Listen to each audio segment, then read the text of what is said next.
எண் 6 ஞானேஸ்வரன் ஆர்.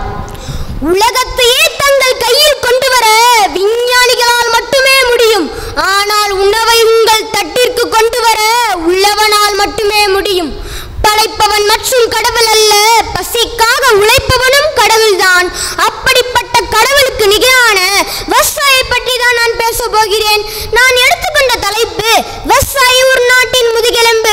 சுழன்றும் ஏற்பின்னது உலகம், அதனால் உழந்தும் உழவே தலை. உலகம் எவ்வளவு தொழில் செய்து சுழன்றினாலும் உழவு தொழில் பின்தான் இருக்கிறது. அதனால் எவ்வளவு துன்புற்றினாலும் உழவு தொழிலே சிறந்தது. மனிதனுக்கு கடவுள் தந்த முதல் பரிசு விவசாயம்தான். அதை பேணி பாதுகாக்க வேண்டியது நமது கடமை. ஆனால் நமது கடமையை மறந்து கொஞ்சம் கொஞ்சமாக விவசாயத்தை அழித்து வருகிறோம். விவசாயம் அழிந்து விட்டால் உண்ணக்கூட வழி இல்லை. விவசாயி சேற்றில் கால் வைத்தால் தான் நம் சோற்றில் கை வைக்க முடியும். இவ்வுலகில் விவசாயி ஒருவன் மட்டுமே தான் சம்பாதித்த பணத்தை வங்கியில் போடாமல் நாம் அன்றாடம் உண்ணும் உணவிற்காக மண்ணில் போடுகிறார். வெகு விரைவில் பணம் இருந்தாலும் பட்டினி இருக்கும் நாள் வரும். அன்றுதான் தெரியும் விவசாயிகளின் அருமை. ஒவ்வொரு கைப்பிடிச்சோறு உண்ணும் போதும் விவசாயியை நினைத்து பாருங்கள்.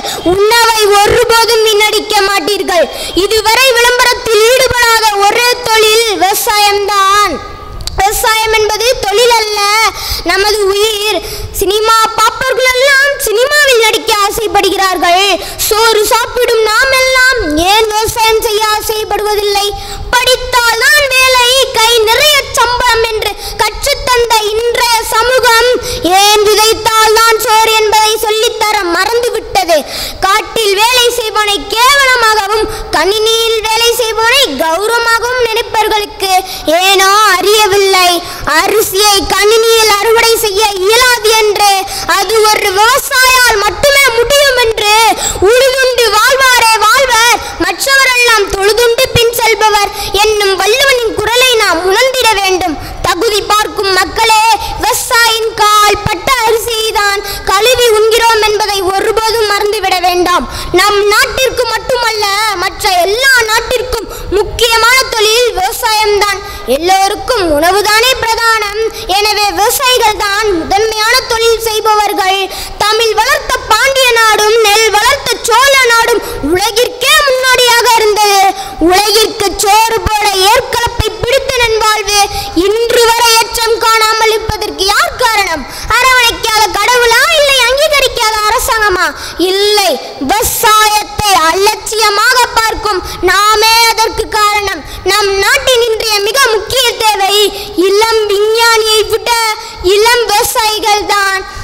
விவசாயம் என்பது தொழில் மட்டுமல்ல, நம் ஒவ்வொரு உயிரின் ஆதாரம். ஆதலால் உணவூட்டும் விவசாயத்திற்கு உயிர் ஊட்டுவோம். பாரம்பரியமான விவசாயத்திற்கு புத்துயிர் ஊட்டுவோம். கணினியை விட கழனிதான் நமக்கு பெருமை என்பதை உணர்ந்து விவசாயம் காப்போம், நமது நாட்டை செழிப்புடைய செய்வோம் என்று கூறி என் முடிவுரைக்கு செல்கிறேன். ஞானத்தில் பிறப்பது அறிவருவி, கல்லில் இருந்தது கரையருவி, சொல்லில் வருவது சுவையருவி, கம்மன் பொழிந்த தமிழருவி, தமிழனையும்